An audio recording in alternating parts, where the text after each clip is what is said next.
Yeah. Hello my beautiful soul, welcome to my channel। ମୁଁ ସମସ୍ତଙ୍କୁ ମୋ ଚ୍ୟାନେଲକୁ ୱେଲକମ୍ କରୁଛି। ସମସ୍ତଙ୍କୁ ଧନ୍ୟବାଦ କରୁଛି। ମୁଁ ପୁଣି ଆଜି ଗୋଟେ ନୂଆ ଭିଡ଼ିଓ ନେଇ ଆସିଛି। ସେଇଟା ହେଉଛି କୃତଜ୍ଞତା କ'ଣ। କୃତଜ୍ଞତା କ'ଣ? What is gratitude? କୃତଜ୍ଞତା କ'ଣ? କୃତଜ୍ଞତା କହିଲେ ଆମେ କ'ଣ ବୁଝୁ?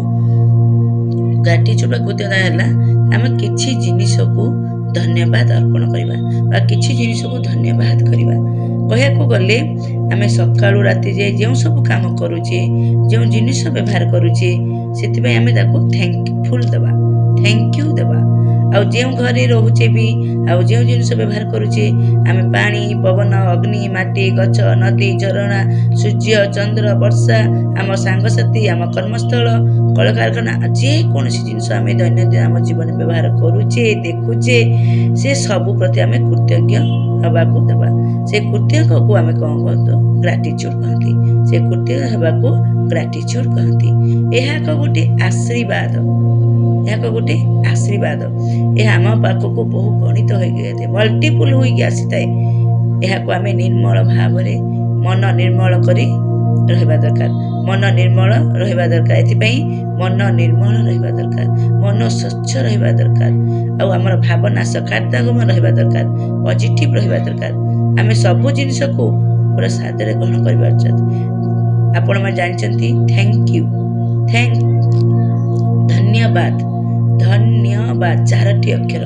ଆଉ ଏ ଚାରୋଟି ଅକ୍ଷରର ମହତ୍ଵ ବହୁତ ମୂଲ୍ୟବାନ, ବହୁତ ମ୍ୟାଜିକାଲ ୱାର୍ଡ, ସୁଇଚ ୱାର୍ଡ। ଏହା ଗୋଟେ ବହୁତ ଏ ମନ୍ତ୍ରଟି ଯେ ଉଚ୍ଚାରଣ କରିଛି ଧନ୍ୟବାଦ, ଦିନକୁ ଆପଣ ସବୁବେଳେ ଧନ୍ୟବାଦ କରୁଛନ୍ତି, ଦେଖିଏ ପୁରା ପଜିଟିଭ ଭାଇବ୍ରେସନ କ୍ରିଏଟ୍ କରୁଛନ୍ତି।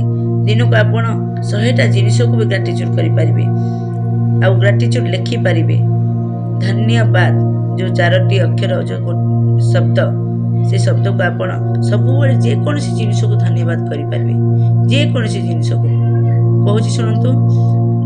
ଥ୍ୟାଙ୍କ ୟୁ ସମୟ ଦେବତା, ଥ୍ୟାଙ୍କ ୟୁ ମୋ ଶରୀର, ଥ୍ୟାଙ୍କ ୟୁ ମୋ ଗୁରୁ, ଥ୍ୟାଙ୍କ ୟୁ ମୋ ଶିକ୍ଷୟିତ୍ରୀ, ଥ୍ୟାଙ୍କ ୟୁ ମୋ ଅଳଙ୍କାର, ଥ୍ୟାଙ୍କ ୟୁ ମୋ ଯାନବାହନ, ଥ୍ୟାଙ୍କ ୟୁ ମୋ କର୍ମସ୍ଥଳ, ଥ୍ୟାଙ୍କ ୟୁ ପ୍ରକୃତି ମାତା, ଥ୍ୟାଙ୍କ ୟୁ ପୃଥିବୀ ମାତା, ଥ୍ୟାଙ୍କ ୟୁ ମୋ ଜନ୍ମଦାତା ଜନ୍ମଦାତ୍ରୀ, ଥ୍ୟାଙ୍କ ୟୁ ଜଳ, ଥ୍ୟାଙ୍କ ୟୁ ମୋ ଖାଦ୍ୟ, ଥ୍ୟାଙ୍କ ୟୁ ମନି।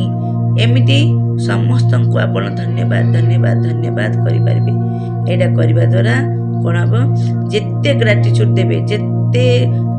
ଦେବେ, ସେତେ ୟୁନିଭର୍ସ ପାଖରୁ, ଆମ ବିଶ୍ୱ ବ୍ରହ୍ମାଣ୍ଡ ପାଖରୁ ମଲ୍ଟିପୁଲ୍ ହୋଇ ଆପଣ ଏନର୍ଜି ପାଇବେ, ଆଶୀର୍ବାଦ ପାଇବେ। ଆପଣ ପ୍ରତ୍ୟେକ ଦିନ ବ୍ୟବହାର କରୁଥିବା ଜିନିଷକୁ କରିପାରିବେ, ପରିବାରର ପ୍ରତ୍ୟେକ ଲୋକଙ୍କୁ ଗ୍ରାଟିଚ୍ୟୁଡ୍ କରିବେ, ଆପଣ ସାଙ୍ଗସାଥୀକୁ କରିପାରିବେ, ସମସ୍ତଙ୍କୁ କରିପାରିବେ। କେମିତି କରିବେ? ଆସନ୍ତୁ ମୁଁ କହୁଛି। ଫାଷ୍ଟ ଲେଖିବେ ଥ୍ୟାଙ୍କ ୟୁ ଗଡ୍। ଗ୍ରାଟିଚ୍ୟୁଡ୍ ପ୍ରେୟାର ଆପଣ ଲେଖିପାରିବେ, ଆଉ ଓରାଲ ବି କହିପାରିବେ। କହିବେ ମୁଁ ଆଜିର ଦିନ ପାଇଁ ଧନ୍ୟବାଦ କରୁଛି, ଥ୍ୟାଙ୍କ ୟୁ। ମୋ ପାଖରେ ଯାହା ବି କିଛି ଅଛି, ହୃଦୟ ଭିତରୁ ମୁଁ ଧନ୍ୟବାଦ ଜଣାଉଛି। ମୁଁ ଧନ୍ୟବାଦ କରୁଛି ମୋର ପ୍ରାଣବାୟୁକୁ, ଯେଉଁ ପ୍ରାଣବାୟୁ ଆସୁଛି ଓ ଯାଉଛି, ଆଉ ମୋତେ ଜୀବନ ଦେଇଛି। ଧନ୍ୟବାଦ କରିବେ। ଧନ୍ୟବାଦ କରୁଛି ଆଜିର ସକାଳ ପାଇଁ ଏବଂ ସୂର୍ଯ୍ୟଦେବତାଙ୍କ କିରଣରେ ମୋତେ ନୂଆ ସକାରାତ୍ମକ ଶକ୍ତି ଆକର୍ଷଣ କରୁଅଛି। ଧନ୍ୟବାଦ ମୋ ଶରୀର, ଧନ୍ୟବାଦ ମୋ ସୁନ୍ଦର ଶରୀର ପାଇଁ। ଆଜି ପର୍ଯ୍ୟନ୍ତ ସେ ମୋର ସାଥୀ ହୋଇ ରହିଛନ୍ତି, ସାଥୀ ଦେଇଛନ୍ତି। ମୁଁ ଆଉ ବହୁତ ସୁନ୍ଦର ଜୀବନ ବିତାଉଛି। ଧନ୍ୟବାଦ କରିବି। ଧନ୍ୟବାଦ ମୋର ଆଖି ପାଇଁ, ମୋ ଆଖି ପାଇଁ ମୁଁ ସବୁ ଜିନିଷ ମୁଁ ଦେଖିପାରୁଛି, ପଢ଼ିପାରୁଛି। ଧନ୍ୟବାଦ ମୋର କାନ ପାଇଁ, ମୁଁ ଶୁଣିବାରେ ମୋତେ ସାହାଯ୍ୟ କରୁଛି। ଭଲ କଥା ମୁଁ ଶୁଣିପାରୁଛି, ରାମାୟଣ ମହାଭାରତ ଭଜନ ମୁଁ ଶୁଣିପାରୁଛି। ଧନ୍ୟବାଦ କରିବି। ଧନ୍ୟବାଦ କରୁଛି ମୋର ସ୍ୱରକୁ, ମୋର ପାଟିକୁ, ଯେଉଁ ମୋର ହୃଦୟର କଥା ଶୁଣିବାରେ ସାହାଯ୍ୟ କରୁଛି। ମୁଁ ଧନ୍ୟବାଦ କରୁଛି ମୋର ହାତକୁ, କାମ କରିବାରେ ସାହାଯ୍ୟ କରୁଛି, ଲେଖିବାରେ ସାହାଯ୍ୟ କରୁଛି। ଧନ୍ୟବାଦ କରୁଛି ମୋର ଗୋଡ଼କୁ, ଯିଏ ଗୋଟିଏ ଜାଗାରୁ ଆଉ ଗୋଟିଏ ଜାଗାକୁ ଯିବାରେ ସାହାଯ୍ୟ କରୁଛି। ପାଦ ସାହାଯ୍ୟରେ ସବୁଆଡ଼େ ମୁଁ ଯାଇପାରୁଛି, ବୁଲି ପାରୁଛି। ମୁଁ ଧନ୍ୟବାଦ କରୁଛି। ଧନ୍ୟବାଦ ଦେବି ମୋର ବୁଦ୍ଧିକୁ, ଯିଏ ଅସୁବିଧା ସମୟରେ ଯେଉଁ ସମସ୍ୟା ଆସିଲେ ମୋତେ ସାହାଯ୍ୟ କରିଥାଏ, ବିଭିନ୍ନ ଉପାୟ ଦେବାର ସାହାଯ୍ୟ ଦେଇଥାଏ ଏବଂ ସଫଳତା ମଧ୍ୟ ଦେଇଥାଏ। ଧନ୍ୟବାଦ ମୋର ମନ, ଯିଏ ସକାରାତ୍ମକ ବିଚାର ଭାବନା ଭରି ଭରି ରହିଛି ଆଉ ମୋର ମନ ମୋତେ ସକାରାତ୍ମକ ବ୍ୟକ୍ତି କରାଉଛି। ସେଥିପାଇଁ ଧନ୍ୟବାଦ ଧନ୍ୟବାଦ ଧନ୍ୟବାଦ ଧନ୍ୟବାଦ ଓ କୃତଜ୍ଞତା ଜଣାଉଛି ସମସ୍ତ ଲୋକମାନଙ୍କୁ, ସମସ୍ତ ଆତ୍ମାମାନଙ୍କୁ ଯିଏ ଅଜାଣତରେ ହେଉ ଅଜ୍ଞାତରେ ହେଉ ମୋତେ ସାହାଯ୍ୟ କରୁଛନ୍ତି। ଏମିତି ସବୁବେଳେ ଧନ୍ୟବାଦ, ସବୁ ଜିନିଷକୁ ଧନ୍ୟବାଦ ଧନ୍ୟବାଦ ଧନ୍ୟବାଦ କହିବେ। ଆହୁରି କହୁଛି ଶୁଣନ୍ତୁ, ଧନ୍ୟବାଦ ଓ କୃତଜ୍ଞତା ଜଣାଉଛି ମୋର ମାତା ପିତାଙ୍କୁ ଯିଏ ମୋତେ ସୁନ୍ଦର ଜୀବନ ଦେଇଛନ୍ତି, ସଂସ୍କାର ଦେଇଛି, ଶିକ୍ଷା ଦେଇଛନ୍ତି ଆଉ ଛୋଟରୁ ବଡ଼ କରିଛନ୍ତି। ମୁଁ ଧନ୍ୟବାଦ ଦେଉଛି ମୋର ଭାଇ ଭଉଣୀକୁ, ମୋର ପରିବାରକୁ, ମୋର ସମ୍ପର୍କୀୟ ସମସ୍ତଙ୍କୁ। ଧନ୍ୟବାଦ ଓ କୃତଜ୍ଞତା ଜଣାଉଛି ମୋର ସମସ୍ତ ସାଙ୍ଗମାନଙ୍କୁ, ଛୋଟରୁ ବଡ଼ ପର୍ଯ୍ୟନ୍ତ ମୋର ସାଥି ଦେଇଛନ୍ତି, ମୋର ସୁଖ ଓ ଦୁଃଖରେ ସାଥି ହୋଇଛନ୍ତି। ଆଜି ମୁଁ ତାହା ଭାବୁଛି, ମୋର ମୁହଁରେ ଗୋଟେ ହସ ଫୁଟି ହେଉଛି, ହସ ପ୍ରକଟ ହେଉଛି। ସେଇ ସ୍ମୃତିକୁ ଭାବି ମୋ ମୁହଁରେ ହସ ବାହାରୁଛି। ସେଥିପାଇଁ ମୁଁ ଧନ୍ୟବାଦ ଧନ୍ୟବାଦ କରୁଛି। ମୁଁ ଧନ୍ୟବାଦ କରୁଛି ମୋର ନିଜର ଲୋକମାନଙ୍କୁ। ମୁଁ ତାଙ୍କ ପାଖରେ ମୋ ହୃଦୟର କଥା ଭାବନା ବ୍ୟକ୍ତ କରିପାରୁଛି। ଧନ୍ୟବାଦ ଆଉ ସଦାବେଳେ ମୋର ସାଥ ଦିଅନ୍ତି। ଧନ୍ୟବାଦ ଧନ୍ୟବାଦ ଧନ୍ୟବାଦ ଧନ୍ୟବାଦ ଜଣାଉଛି ସବୁ ବ୍ୟକ୍ତିମାନଙ୍କୁ ଯାହା ପାଇଁ ଆଜି ମୁଁ ଆଗକୁ ବଢ଼ି ପାରୁଛି ଆଉ ସୁନ୍ଦର ଜୀବନ ମୁଁ ବିତାଉଛି।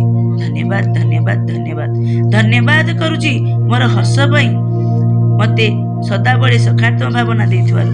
ଧନ୍ୟବାଦ କରୁଛି ମୋର ଛୋଟ ବଡ଼ ସଫଳତା ପାଇଁ। ମୁଁ ଧନ୍ୟବାଦ କରୁଛି ସୁନ୍ଦର ପ୍ରକୃତିର ମୁଁ ଗୋଟିଏ ସୁନ୍ଦର ଅଂଶ ଅଟେ। ମୋତେ ଏତେ ସୁନ୍ଦର ଜୀବନ ଓ ଭଲ ବ୍ୟକ୍ତି କରିଥିବାରୁ ମୁଁ ଧନ୍ୟବାଦ କୃତଜ୍ଞତା ଜଣାଉଛି ପରମାତ୍ମା ଓ ଭଗବାନଙ୍କୁ ଯିଏ ମୋତେ ସବୁବେଳେ ଭଲ ଭଲ ଖାଇବାକୁ ଦେଉଛନ୍ତି, ପେଟ ଭରି ଖାଇବାକୁ ଦେଉଛନ୍ତି। ମୁଁ ଧନ୍ୟବାଦ ଧନ୍ୟବାଦ କରୁଛି। ମୁଁ ଭଗବାନଙ୍କୁ ଧନ୍ୟବାଦ କରୁଛି ପବନ ଓ ପାଣି ମୋତେ ମିଳିଥିବାରୁ। ମୁଁ ପରମାତ୍ମାକୁ ଧନ୍ୟବାଦ କରୁଛି ମୋତେ ସୁନ୍ଦର ପରିବାର ଦେଇଥିବାରୁ। ମୁଁ ଈଶ୍ୱର ଓ କୃଷ୍ଣଙ୍କୁ ମୁଁ ଧନ୍ୟବାଦ କରୁଛି ମୁଁ ଖୁସି ଓ ଧନ ଟଙ୍କା ପାଇବାର ସୁବିଧା ଦେଇଥିବାରୁ। ଧନ୍ୟବାଦ ଧନ୍ୟବାଦ ଧନ୍ୟବାଦ। ମୁଁ ଧନ୍ୟବାଦ କରୁଛି ମୋର କୃଷ୍ଣଙ୍କୁ। ମୁଁ ପ୍ରଭାବଶାଳୀ, ଶକ୍ତିଶାଳୀ ଆଉ ସଫଳ ବ୍ୟକ୍ତି ଅଟେ। ମୁଁ ଈଶ୍ୱରଙ୍କୁ ଧନ୍ୟବାଦ କରୁଛି ମୁଁ ସମୃଦ୍ଧି ସମ୍ପନ୍ନ ଅଟେ। ଧନ୍ୟବାଦ ମୋର କାମକୁ, ମୋ ଚାକିରିକୁ ମୁଁ ବହୁତ ବଢ଼ିଆ ବଞ୍ଚି ପାରୁଛି, ଜୀବନ ବି ବଞ୍ଚି ପାରିଛି ଆଉ ଜୀବନ ବିତାଇ ପାରୁଛି। ଧନ୍ୟବାଦ ଧନ୍ୟବାଦ ଧନ୍ୟବାଦ ଧନ୍ୟବାଦ କରୁଛି ମୋ ଭିତରେ ଆତ୍ମବିଶ୍ୱାସ ପାଇଁ ଆଉ ଜୋଶ ପାଇଁ। ଧନ୍ୟବାଦ କରୁଛି ସମସ୍ତ ଶକ୍ତିକୁ ଯିଏ ମୋତେ ଆଗକୁ ଯିବା ପାଇଁ, ବଢ଼ିବା ପାଇଁ ପ୍ରେରଣା ଦେଇଛନ୍ତି। ମୁଁ ଧନ୍ୟବାଦ ଧନ୍ୟବାଦ ଧନ୍ୟବାଦ କରୁଛି। ମୁଁ ବହୁତ ବହୁତ ଧନ୍ୟବାଦ କରୁଛି ମୋର ସବୁ କାମ ବାଧା ବିଘ୍ନକୁ ଦୂର କରିବାରେ ମୋତେ ସାହାଯ୍ୟ କରିଥିବାରୁ, ମୋ ପାଖରେ ସବୁବେଳେ ଉପସ୍ଥିତ ରହି ମୋତେ ପ୍ରେରଣା ଦେଇଥିବାରୁ। ମୁଁ ଧନ୍ୟବାଦ ଧନ୍ୟବାଦ କରୁଛି। ମୁଁ ଧନ୍ୟବାଦ କୃତଜ୍ଞତା ଜଣାଉଛି ଭଗବାନ ମୋର ଛୋଟ ବଡ଼ ଆଶୀର୍ବାଦ ପାଇଁ। ଧନ୍ୟବାଦ ଧନ୍ୟବାଦ ଧନ୍ୟବାଦ କରୁଛି। ଧନ୍ୟବାଦ ଧନ୍ୟବାଦ ଧନ୍ୟବାଦ ଧନ୍ୟବାଦ। ଏମିତି ସଦାବେଳେ ଗ୍ରାଟିଚ୍ୟୁଡ କରିବେ, ସବୁ ଜିନିଷକୁ ଗ୍ରାଟିଚ୍ୟୁଡ କରିବେ। ଦେଖିବେ ଏ ଥ୍ୟାଙ୍କ ୟୁ ଗୋଟେ ସୁଇଚ୍ ୱାର୍ଡ ହେଉଛି, ଗୋଟେ ମନ୍ତ୍ର, ଗୋଟେ ପଜିଟିଭ ଭାଇବ୍ରେସନ୍। ଦିନକୁ ଆପଣ 100ରୁ ଅଧିକା ଗ୍ରାଟିଚ୍ୟୁଡ ସବୁ ଜିନିଷକୁ କରିପାରିବେ। ଗ୍ରାଟିଚ୍ୟୁଡ ଲେଖିପାରିବେ ପ୍ରତ୍ୟେକ ଦିନ। ବ୍ୟବହାର କରୁଥିବା ଜିନିଷକୁ, ପରିବାରର ପ୍ରତ୍ୟେକ ଲୋକଙ୍କୁ, ଯେକୌଣସି ଜିନିଷକୁ ଆପଣ ଯାହା ଦେଖୁଛନ୍ତି କରିପାରିବେ, ଲେଖିପାରିବେ। ଯେତେ ଗ୍ରାଟିଚ୍ୟୁଡ ଦେବେ ସେତେ ୟୁନିଭର୍ସ ପାଖରୁ ଆପଣ ମଲ୍ଟିପୁଲ ହୋଇ ପାଇପାରିବେ। କରନ୍ତୁ ଗ୍ରାଟିଚ୍ୟୁଡ ଓରାଲ କରନ୍ତୁ, ଗ୍ରାଟିଚ୍ୟୁଡ ଲେଖନ୍ତୁ। ଧନ୍ୟବାଦ ଧନ୍ୟବାଦ ସମସ୍ତଙ୍କୁ କରନ୍ତୁ। ଏନି ଜିନିଷ ପାଇଁ ଧନ୍ୟବାଦ କରନ୍ତୁ। ଆପଣ ସାମନେ ଯାହା ବି ଦେଖାଉଛି, ଆପଣ ଯାହା ବି ବ୍ୟବହାର କରୁଛନ୍ତି, ଏମିତି ଆପଣ କସ୍ମେଟିକ୍ ସାମାନ ଯେଉଁ ବ୍ୟବହାର କରୁଛନ୍ତି, ଯାହା ବି କରୁଛନ୍ତି, ଘରର ମୁଖ୍ୟ କବାଟ, ଗଛ ଲତା ପାଣି ପବନ ସମସ୍ତଙ୍କୁ ନିଜେ କରୁ। ଆପଣ ସାଙ୍ଗମାନଙ୍କର ନାଁ, ଆପଣ ବନ୍ଧୁମାନଙ୍କର ନାଁ, ଆପଣ ଘର ପରିବାର ଲୋକଙ୍କ ଜଣଙ୍କର ନାଁ ସମସ୍ତଙ୍କୁ ଧନ୍ୟବାଦ କରିବେ। ପୁରା ମନ ପକେଇ ଧନ୍ୟବାଦ କରନ୍ତୁ। ଦେଖିବେ କେତେ ଖୁସି, କେତେ ଆନନ୍ଦ ଲାଗୁଛି ଏଇ ଧନ୍ୟବାଦ ୱାର୍ଡଟା, ଏଇ ଧନ୍ୟବାଦ ଶବ୍ଦ, ଏ ଗ୍ରାଟିଚ୍ୟୁଡ, କୃତଜ୍ଞତା କରିବା ଦ୍ୱାରା ଆପଣ କେତେ ଖୁସି ଫିଲ୍ ଲାଗୁଛି, କେତେ ପଜିଟିଭ ହେଉଛନ୍ତି। ତାପରେ ଆପଣ ଜାଣିପାରିବେ, କରିଲା ପରେ ଆପଣ ଜାଣିପାରିବେ କେମିତି ଭିତରକୁ ଗୋଟେ ଅନ୍ତର ଭିତରେ ଆପଣ ଗୋଟେ ଖୁସି ଲାଗୁଛି, କେତେ ପଜିଟିଭ ସକାରାତ୍ମକ ଭାବନା ନେଇ କରୁଛନ୍ତି ଆଉ କେତେ ଅନ୍ତର ଭିତରେ କେତେ ଖୁସିରେ ସେ ଦିନଟା ପରେ ଖୁସିରେ ଆନନ୍ଦରେ ଆପଣ କଟୁଛି। ଯେକୌଣସି ଜିନିଷକୁ ଦେଖୁଛନ୍ତି ଗ୍ରାଟିଚ୍ୟୁଡ କରନ୍ତୁ, ବହୁତ ଭଲ ଲାଗିବ। ଆଉ ଥରେ କରି ଦେଖନ୍ତୁ, ସମସ୍ତଙ୍କୁ କରନ୍ତୁ, ବହୁତ ଖୁସି, ବହୁତ ଆନନ୍ଦ ଲାଗିବ। Thank you thank you thank you. এই ভিডিওটি যদি ଭଲ ଲାଗୁଛି ଆପଣ ସେୟାର କରିବେ, ସବସ୍କ୍ରାଇବ୍ କରିବେ, ଲାଇକ୍ କରିବେ। ଆଉ